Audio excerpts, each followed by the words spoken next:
I'm sure you've experienced this, but like talking to men about anything having to do with women's reproductive health is the most irritating thing in the world, because like I would argue that states that have a 6-week allowance for abortion have almost effectively banned it. But a lot of guys, like I'll have debates on Twitter Spaces and people say, oh, like woman knows when she's pregnant, like about probably like, a couple days in or whatever.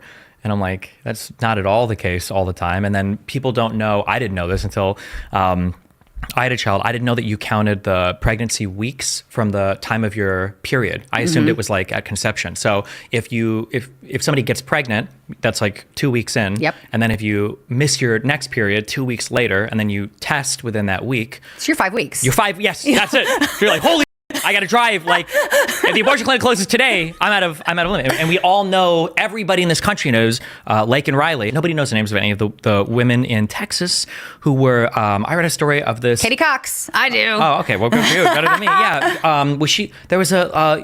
She's the one that had to flee the state. Oh, there was a young woman who died of sepsis. Oh, yeah. Because they had to ultrasound her like 3 times, Yes. I think, to confirm that the fetus was dead before doing it. It's like, holy. And I think there have been 3 of those so far. There've been at least 2. I think I read of a third one. I think the one you're talking about is Georgia, actually. Was it Georgia? Yes, and Georgia has since changed their state directive to not maintain that information. They don't even want to have that data available for us to be able to know that this is happening.